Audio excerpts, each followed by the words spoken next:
And I liked it when her hair was sort of more messy and more crazy because like that's more her and that's her ethnicity, and it's her more like being wild and being herself, and a little more punk rock and like breaking the rules. I wanted her to be her, and seeing her all flat ironed, this perfect like straight angelic hair, and then writhing on the ground in her black undies, and it was just sort of like, oh.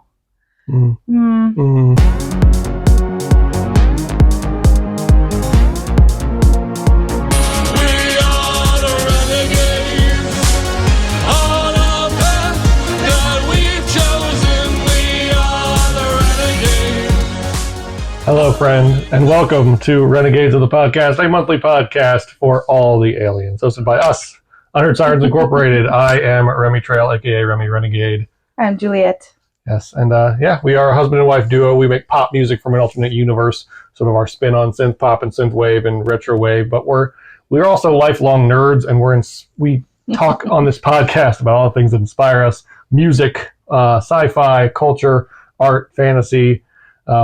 We like to have fun. We pick topics that we enjoy going deep on. So art is life, and life is art. Indeed. So our lives are very influenced by art, including pop culture and media, and then it goes back into the art we create. So it's a relationship of sort of exploring how we find ourselves at this moment in the galaxy, floating on this little speck of rock. Indeed. Making synthwave music. Indeed. If you've never heard our music, first of all, if you've found our podcast and never heard our music before, please check us out. Hi, welcome. And also please check feel out our free videos. to check out our music. That's right. Yeah. Time for the stars and shout. Just need the chance to reach. There's a dance inside of me. Just reach. I am glowing. Now we're getting into our second segment of Hyper Pop Portal. That's right.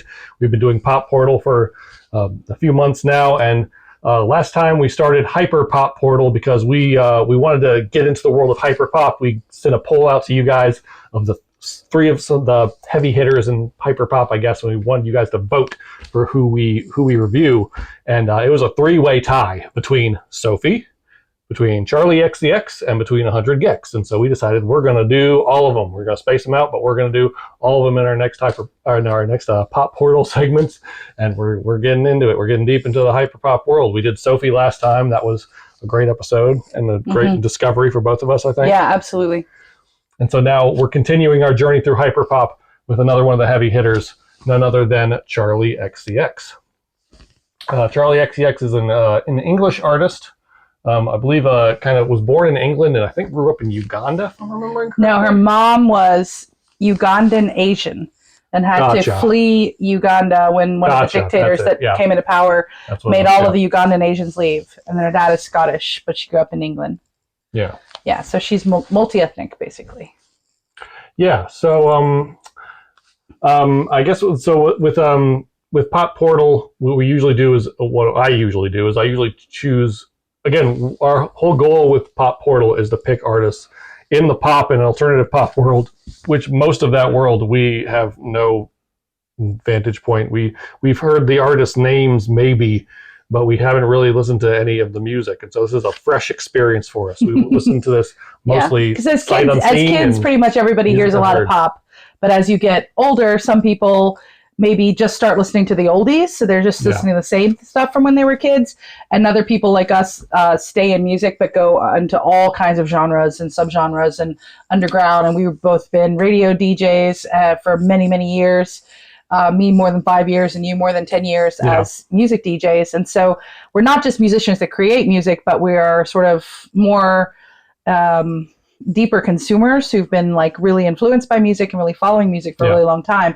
But I did not follow pop music after the 80s, really, because grunge hit in the 90s and like 90s pop, I don't know what that was, but that was not part of my world. Yeah. So by the 90s, you get it was much more like the beginnings of goth and industrial and electronic and synth music was happening. Yeah. And then there was the huge grunge and rock and alt rock waves. Yeah. And I was following all of that stuff. Right. And whatever pop was just not really part of it. Although I guess I was a club kid, so I was dancing. So there was some, as like a person going into clubs and electronic and synth, but also raves. And so I was following a lot of what was happening in like house and techno and electronica.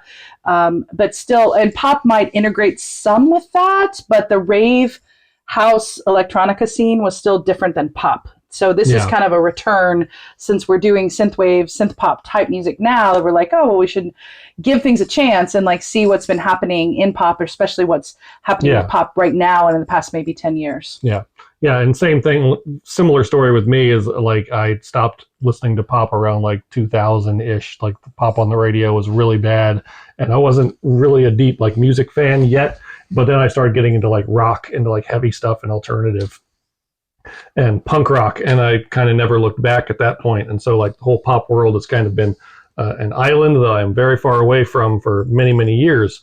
And so it's coming back into it and kind of finding out what's going on, and also kind of the more experimental, edgy stuff that's going on with mostly with the generation just younger than us and younger.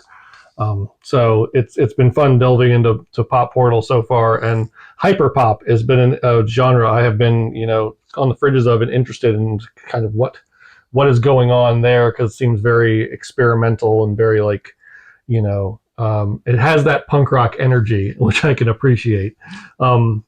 So now we get into Charli XCX, and so what we do with Pop Portal is I'll just do a simple YouTube or Google search or something, and I'll find like what seems to be the most popular tracks from that artist, and usually I'll compile those in like a 5 or 6 song playlist, and I'll try and do it in like chronological order so we get kind of a feeling for the artist's a little overall, bit of a skipping through the catalog. Exactly, kind of a sampling, highlights and stuff like that, which I will link. I will put in our description. May pop it up on the screen here on YouTube, and also I'll put it in the description box below of all the tracks and videos that we watched for this, so you guys have a little more context for what we took in. You can always pause and then go and like check out the playlist, and then come back and like compare what you think to what we think, because we didn't know Charli XCX before this exposure either. Absolutely not. So overall, taking in the playlist that we took in of Charli's material, what is your overall impression of Charli's music? Well, it was kind of interesting. I was not blown away by it at first listen. Mm-hmm. And the last thing on the playlist was someone doing more of a life story for her, but it's not overly lengthy. They did a good job kind of like editing and selecting things that are good to know to kind of understand her development as an artist. So my favorite thing on the first listen through was learning about her life, because when I learned about her life, and the fact that she did consider herself an artist, the tracks felt too polished, too bubblegummy, and too much about boys.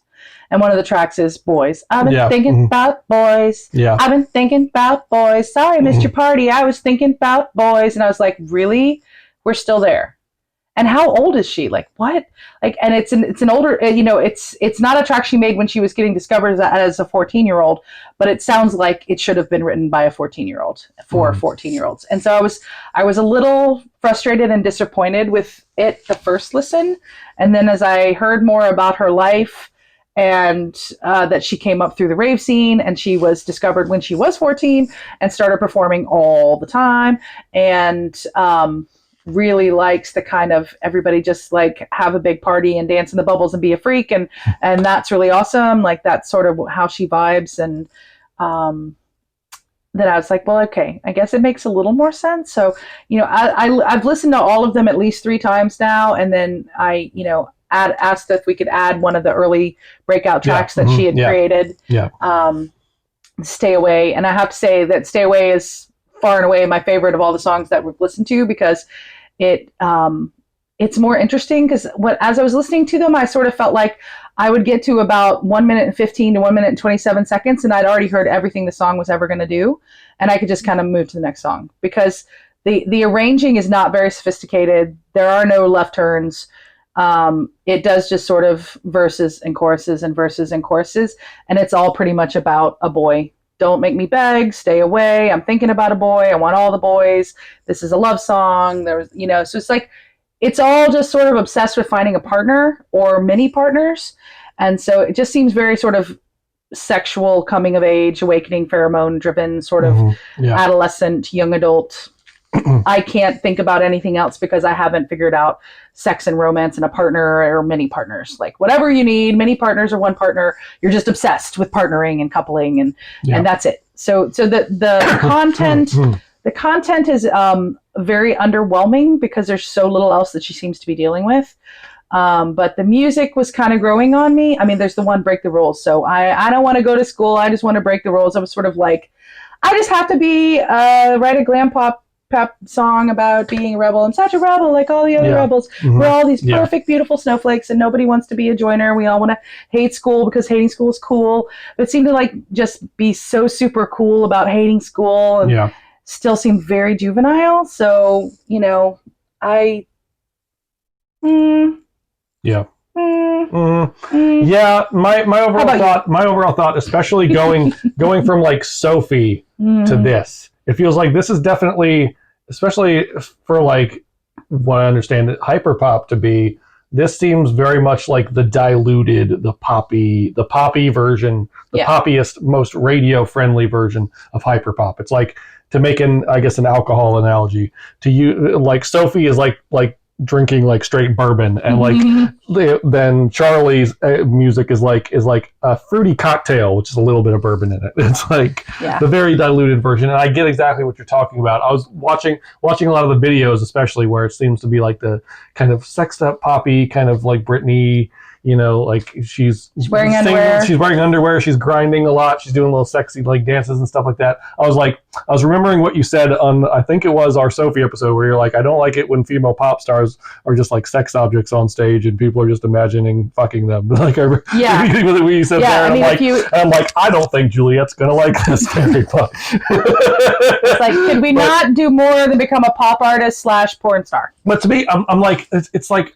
But then I was like, but she's a rave kid, right? I'm a rave kid, sure. So then I was like, wait, maybe I should like back off my. I don't want to be too judgmental. Exactly. I'm of two minds about it, because in one sense, I don't want to censor anybody. I don't want to be that Puritan asshole. Like I used to be Christian, but I'm okay now. So I don't want anything to do with the religious world. So like being kind of judgmental of anyone, women or men, like flaunting their sexuality feels a bit puritanical. So I don't want to go into that realm. But on the other side, I'm like, when your music video is just kind of you like sexy grinding and talking about, how juicy you are and stuff like that, it's a bit distracting from anything else in the music. It's a bit like, I don't know. It's not my favorite thing in the world. I'll say that. I do appreciate what I will say on the positive side, that Charli does seem to have a good knack for writing a really earworm kind of poppy hook. There's that kind of talent there for sure. Yeah. But this isn't necessarily something I think is for me, for sure. Like overall, I will agree with you there. I think "Stay Away" was probably one of, if not my favorite track of the playlist we listened to. So I'm glad you threw that onto the playlist, because I'm like, because it wasn't on the original one, because it's an earlier track, so it's not, it's older. It's 12 years since it was released, and it has 1 million listens, and I think like one of the tracks that you put on the list has like 453 million listens. The one that's also like a soundtrack song.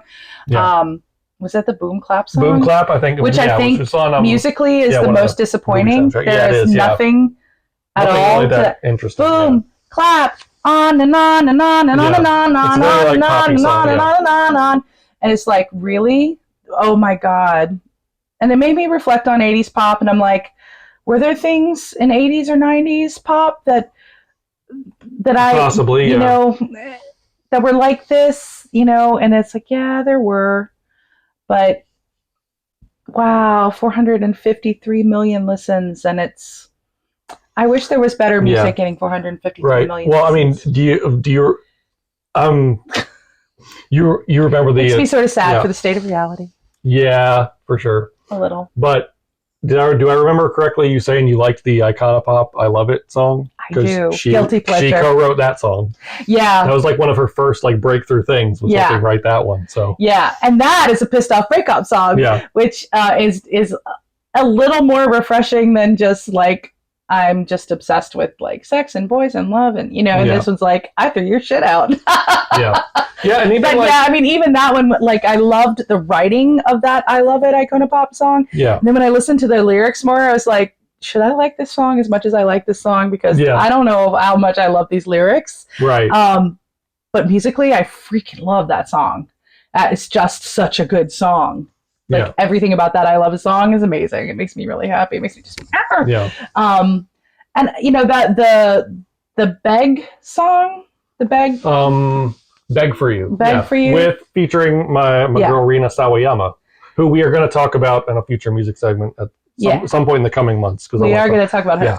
So I was excited to see her featured on this track, but I was underwhelmed by that one too. I gotta say, like I it sort of strangely had like a Donnie Darko rabbit, but the like latex version. Well, and I don't understand that video. They were just both wearing like red dresses and black underwear and being like uber sexy, and it had very strange choreography. Also, I felt like must have been like a new choreographer who had something to prove. The choreography was very odd, and I don't think she's primarily a dancer, and it felt like whoever was the choreography artist was not primarily a choreographer. Also like I was very strange. Also like, and I gotta say I really like Rina Sawayama like a lot, but like her on this track, especially in the music video, it seemed like the energy of her lip sync didn't match the energy of what I was hearing on the track. Like it was, she's like, she was like barely, I don't know, it was like, I don't know. They were being directed. They needed more caffeine that day. I don't know they were being directed to be very, very like sexy and some sort of storyline was playing out, and at least the two girls had some sort of interaction or energy, and it wasn't just one girl pining about boys. I think I'm kind of matching them in the video. Yeah, you could be in the video. Yeah. Wow.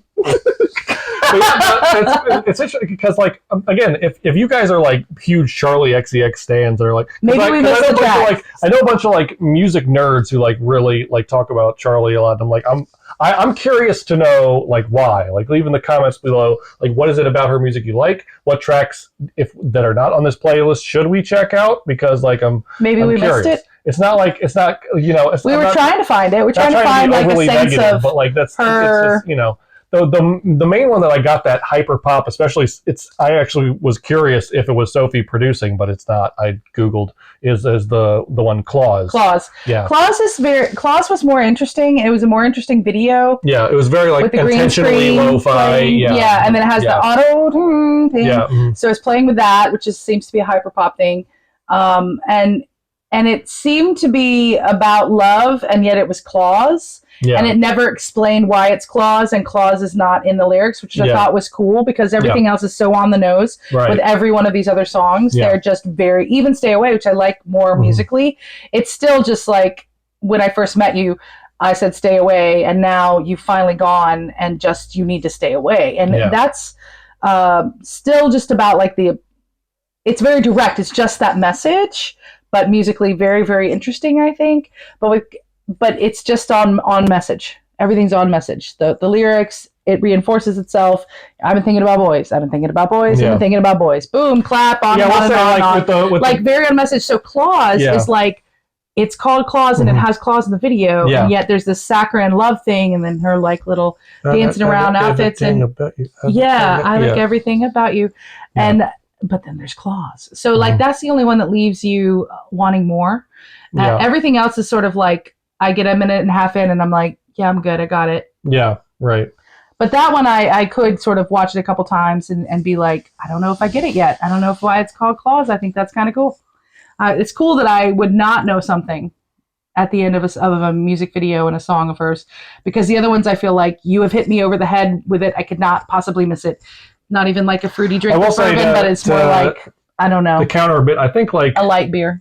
I think with the boys video, I was mostly like distracted by. I mean, what's cool about it, I think, is like I feel like she's like, it's like a little bit of like the objectification of men a bit, of like the female gaze, which you don't see often enough. You're starting to see a little bit more now. But also with that video, I was distracted by the cameos because I was recognizing a lot of people. I was like, oh, that's one of the Jonas Brothers. Oh, that's that guy, Charlie Puth. Like, oh, that's that guy from Bring Me the Horizon. And also, tying in with our first comment, friggin' Joey Badass, who's in Mr. Robot, shows up in that video. Yeah. So there's that. But anyway, I mean, I love the song "Girls" by the Beastie Boys. So, like, I think I'm a little hypocritical about how. I mean, I don't think, that said, I don't think the boy song is something I would like put on in the car or anything. It's not like I would not play this for our nieces and hope that they got into the song, because it's not everything it's reinforcing is just sort of this weird, needy, being defined by others sort of stance that just is not healthy. So it's like something that would be popular for younger people, but it's not necessarily what I would want to bring to their attention in case they missed it, because it's like, oh, you probably got this no matter what.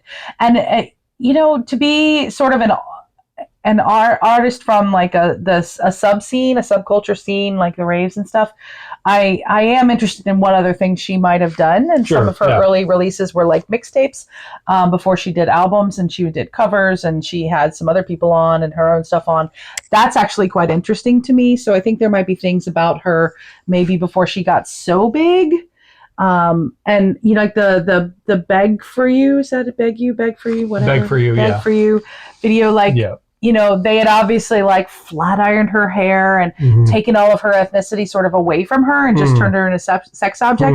And I liked it when her hair was sort of more messy and more crazy, because like that's more her, and that's her ethnicity, and it's her more like being wild and being herself, and a little more punk rock and like breaking the rules. Like I wanted her to be her, and seeing her all flat ironed, this perfect like straight angelic hair, and then writhing on the ground in her black undies, and it was just sort of like, oh. I mean, maybe it does it for some people, but like I would not want that career like that. No. Yeah. I mean, the music wasn't terrible or anything, but it was just like, is this all you want to talk about? And you've been an artist for like 14 years now. And so you're at least in your late 20s, and this is it. There's nothing else on your mind. No existential dilemmas. I mean, she's like, I just want people to get in bubbles and like have a good time. So maybe not. Maybe she is a party kid. I mean, I welcome to be, proved wrong on that. Like if people have other material that she's come out with, or if she comes out with stuff in the future that like is a little deeper, a little better, that's like has a little more interesting, a little more something going on. So like, yeah. But can pop be something that deals with more issues than romance? Like that's something I'm left wondering, I think so. Like, is it, I think absolutely it can. Yeah. I think, I don't know. Like, and I feel like most of the other pop artists that we've reviewed actually have dealt with a wider array of issues. I mean, Sophie did, but I think Billie Eilish did, and Youngblood definitely does. So it's sort of, we don't have to only be obsessed with our love life and our sex life and write every single thing that we can create about that. Right. And I think that that's such a narrow. And maybe there's other material that she has that maybe we missed the songs that aren't about sex or a boyfriend. I guess, because Breaking the Rules is the only one that's not about sex and a boyfriend. Yeah. Everything else is just sexual attraction or relationship boyfriend. I know it's important that we have good sex lives, and I know it's really important that we figure out how many relationships we want to have with how many people, and how we want those to go, and those being good in all the forms of sexuality and relationship that are possible, which I honor all of those paths. So like, it does take a while to figure that out, but it's just, just being obsessed with only that is pretty limiting, because life, it's really important that we figure out sexuality and sexual identity and romance and partnership and love and company and all of that. And, especially expressing attraction, alternative gender and sexual identities. Yeah, it can be a real struggle. It can take a long time to kind of figure out who we are and how we want to relate to all of that. So that's a theme that I don't think necessarily has to go away. It's not that it's only juvenile and people figure it out. No, most people are still working on it their whole lives. Like, how do they relate to all these things? It's just that there's other themes that are also so very important about life and it reality. could be a symptom of just, of the playlist, because again, I searched on Google, not on Google, on YouTube. I first searched on YouTube and found what were kind of the top tracks that showed up. Mega videos. But then I also I wanted to cross-reference that with Spotify just to make sure. And those were the ones that seemed to be the ones that were the most popular. And maybe it's a symptom of that. Maybe it's not listening to full albums or something. Exactly. People want the sexed up pop songs, or these are the ones that showed up on the radio the most, and so that's why they have however many. But I just feel like if we have other artists out there watching this podcast, like I just, honor that we're going to create work about our love lives and our sex lives. Like, let's honor that. That's great. And also, there are so many other things we might be putting into our work and creating work about, and it can maybe be a little limiting to think that only the stuff about finding the sexual partner or partners and the love partner or partners that you want, like that's it. That's all you should create work about. Like that to me seems just a little too narrow. Right.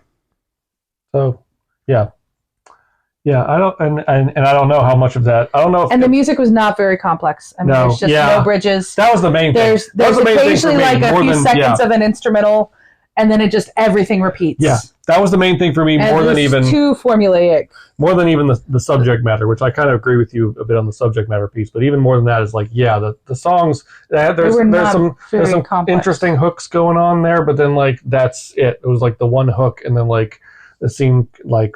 That it didn't have a whole lot else going on. I guess again, it could be a symptom of us going from like Sophie, which is like the most like avant-garde, like interest, like weird, bizarre, but intriguing, and then coming from that to this is like very like. But they're both big artists in that. So in that scene, for sure. Interesting. I don't know, but again, feel free to chime in the comments and tell us how wrong we are, or tell us what we need to actually check out from Charli, or also other artists that we need to check out on Pop Portal that we haven't yet. Just put one in there. You could check out our playlist and see who we've already checked out, or just feel free to chime in the comments. If we've already listened to them, then we'll link that video to you. But I would say overall, this is on the lower end of the Pop Portal artists we've done. I'd say not quite like F tier, but if we were to do like a tier list, like Youngblood and Sophie would probably be like S or A tier, and like this would be like B or C. Yeah, I think Billie Eilish would be like B, and this would be like C for me. Yeah, I think I would agree with that. Youngblood is the most like, I'm a fan of his now. For sure. I stand Youngblood. Freaking love him. I freaking stand Youngblood. Sophie's like her life and what she was creating, it's magical, and it gets to me. Like I'm intrigued, and it definitely gets to me too. So there was something kind of mysterious and wonderful about what was happening with all that, and this is just not enough going on. For musically, the imagery of the videos, the subject matter of the songs, the vocal range and what she's doing. She sings very well. Sure.